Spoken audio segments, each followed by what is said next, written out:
मैं कभी हार नहीं सकती।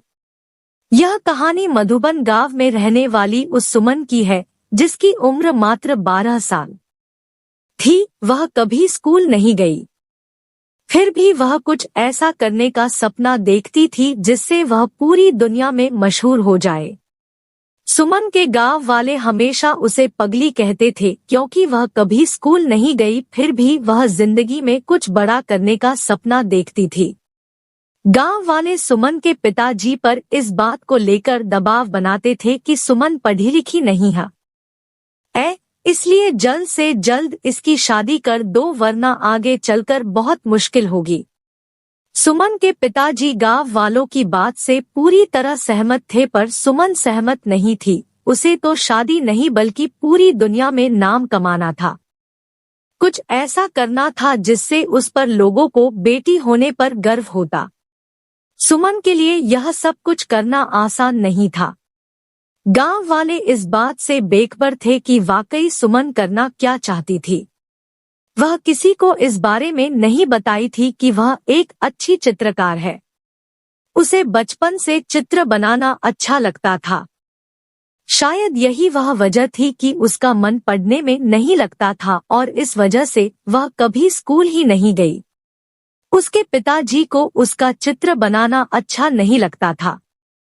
उन्होंने कई बार सुमन के बनाए गए चित्र को आग के हवाले कर दिया था, फिर भी सुमन हार नहीं मानी। वह चित्रकारी करती गई और करती गई। जब सुमन नहीं मानी तो उसके पिताजी ने उसे उसके हाल पर छोड़ दिया था। एक दिन सुमन अपने कमरे में चित्र बनाने में इतना खोई हुई थी कि उसके पिताजी उसके पास जाकर खड़े हो गए। उसे बिल्कुल एहसास नहीं हुआ। तो सुमन, तुम नहीं मानोगी। सुमन के पिताजी ने कहा, यह बेवकूफी वाला काम तुम्हारे किसी काम नहीं आने वाला है। पापा, आप मुझे हमेशा नीचे क्यों गिराना चाहते हैं? सुमन दुखी मन से बोली, मैं जिंदगी में कुछ करना चाहती हूँ, आप मुझे बार बार क्यों रोकते हैं? अगर हमें इस गांव में रहना है तो तुम्हें वही करना होगा जो गांव वाले चाहते हैं। कभी नहीं। मैं जो चाहती हूँ वही करूँगी, चाहे जो हो जाए। सुमन दृढ़ संकल्प से बोली, मुझे हराना किसी के लिए इतना आसान नहीं है। तुम यह नहीं चाहती ना कि मैं तुम्हारे सारे सपनों को जलाकर राख कर दूं। पापा, इंसान में इतनी ताकत कहाँ कि वह भगवान के दिए गए हुनर को जलाकर राख कर दे। सुमन ने कहा, आपने मेरे बनाए गए चित्रों को जलाया है, मेरी हुनर को नहीं। गांव वाले ठीक कहते हैं कि तुम्हारी लड़की पागल हो गई है। सुमन के पिताजी ने सख्त लहजे में कहा, उसे इलाज की जरूरत है। पापा, आपको पता होना चाहिए कि दुनिया में जो भी बड़े काम हुए हैं पागलों ने ही किए हैं और करते रहेंगे। सुमन बोली, मैं भी उन्हीं पागलों में से एक हूँ। मुझे लगता है तुम्हें समझाना बेकार है। सुमन के पिताजी ने कहा और तुनकते हुए कमरे से बाहर चले गए। सुमन के लिए किसी को समझाना मुश्किल ही नहीं नामुमकिन था। अगर वह अपने पिता को समझा नहीं सकती तो वह दुनिया में किसी को भी नहीं समझा सकती। वह घर छोड़कर गांव से दूर चली जाना चाहती, पर वह इस डर से गांव नहीं छोड़ना चाहती थी कि गांव वाले उसके पिताजी का यह कहकर जीना मुश्किल कर देंगे कि उनकी लड़की किसी के साथ भाग गई। गांव वाले तो बस कहने का मौका ढूंढते रहते हैं। सुमन को जो भी करना था गांव में ही रहकर करना था। वह गांव वालों को सफल होकर दिखाना चाहती थी ताकि वे भी अपनी बेटियों को आगे बढ़ने का मौका दे और उनकी बेटियां अपने पैरों पर खड़ी हो सकें। एक दिन सुमन के मन यह विचार आया कि वह गांव में अपने बनाए गए चित्रों की प्रदर्शनी लगाएगी और पास के 10 गांवों में प्रचार प्रसार के लिए जाएगी। वह इस बारे में बात करने के लिए अपने पिताजी के पास गई। शायद उसे इस काम में किसी की मदद की आवश्यकता थी।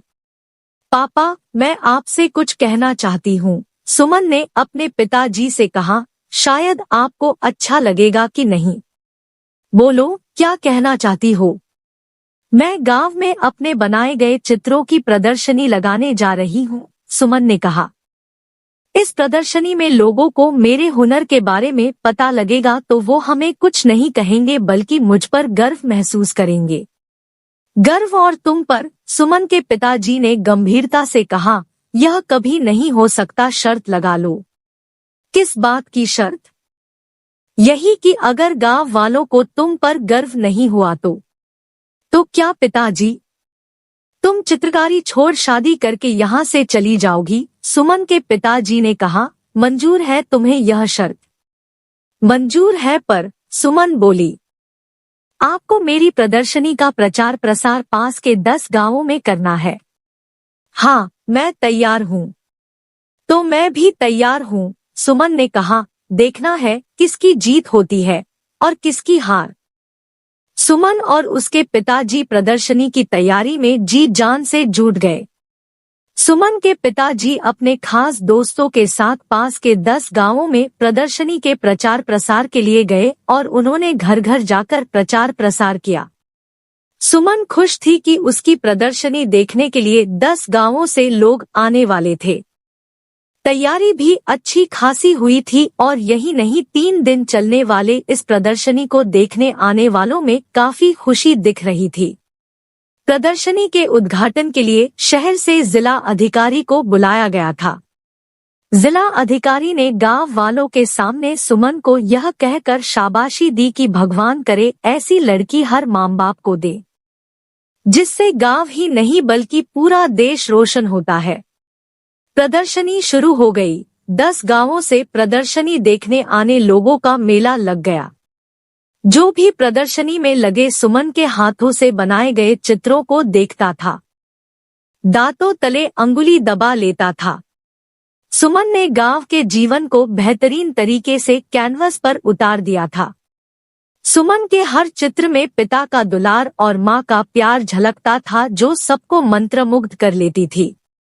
प्रदर्शनी देखने आने वालों में सुमन के गांव से बहुत कम लोग आए हुए थे, जबकि दूसरे गांवों से आने वालों की भीड़ लगी हुई थी। दूसरे गांवों से प्रदर्शनी देखने आने वाले लोगों ने सुमन को सम्मान के साथ साथ प्रस्तावना राशि भी दिए, जिसकी मदद से उसने दूरदराज के गांवों में प्रदर्शनी लगाने का फैसला किया।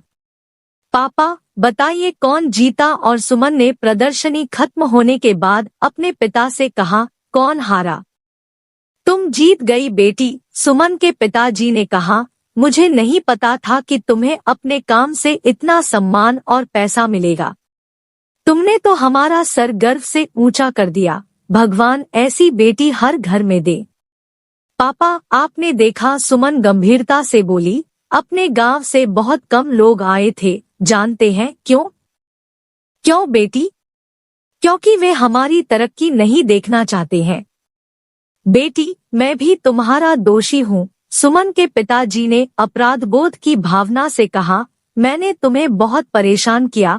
मैंने तुम्हारे बनाए गए चित्रों को जलाया, जो मुझे नहीं करना चाहिए था। पापा, अगर आप मेरे साथ प्यार से पेश आते तो शायद आज मैं जहाँ हूँ वहाँ नहीं होती। सुमन ने कहा, पापा, आपकी हर बात से मुझे और अधिक प्रयास करने की ताकत मिलती थी। सुमन पिताजी का साथ पाकर बहुत खुश थी और क्यों नहीं, अब वह और ज्यादा प्रयास करके और ज्यादा ऊपर जाएगी।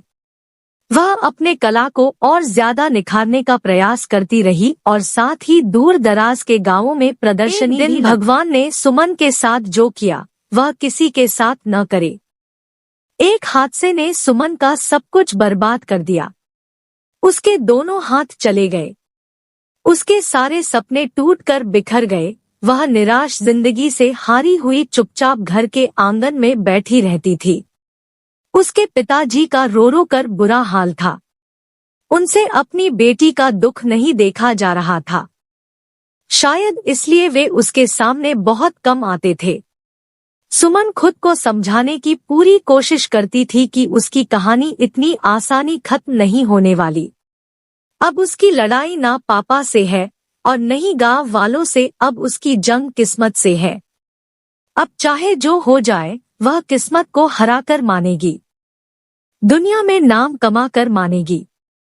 सुमन एक बार फिर नए सिरे से शुरुआत कर दी। इस बार वह हाथ से नहीं बल्कि पैर से चित्र बनाने की कोशिश कर रही थी, जिसे देखकर उसके पिता का दिल पसीज गया। बिटिया, यह क्या कर रही हो? सुमन के पिताजी ने कहा। अब तो मान जाओ। पापा, मैं कभी हार नहीं सकती। सुमन बोली, मेरी कहानी इस तरह से खत्म नहीं हो सकती। क्या तुम्हें लगता है कि तुम इस तरह से अपने सपने को पूरा कर लोगी? पापा, अगर इरादे पक्के हों तो कोई भी काम इस दुनिया में मुश्किल नहीं है। सुमन ने कहा, मेरे से ज्यादा लोग हादसे झेलते हैं, फिर भी कामयाब होते हैं। बेटी, प्रयास करो। मैं हमेशा तुम्हारे साथ हूँ। सुमन के पिताजी ने कहा, तुम्हारे प्रयास से तुम्हारी बदकिस्मत भी हार जाएगी। और इस तरह से कई सालों के मेहनत के बाद एक बार फिर सुमन की जिंदगी अपने ट्रैक पर वापस लौट आई। उसके टूटे हुए सपने एक एक कर जुड़ने लगे थे। वह गांव से लेकर शहर तक अपनी चित्रकारी के लिए मशहूर होने लगी थी। जो गांव वाले सुमन की तरक्की से जलते थे, हादसे के बाद से उसके लिए दुआ करने लगे थे। भगवान भी उसके प्रयास के सामने हार गए।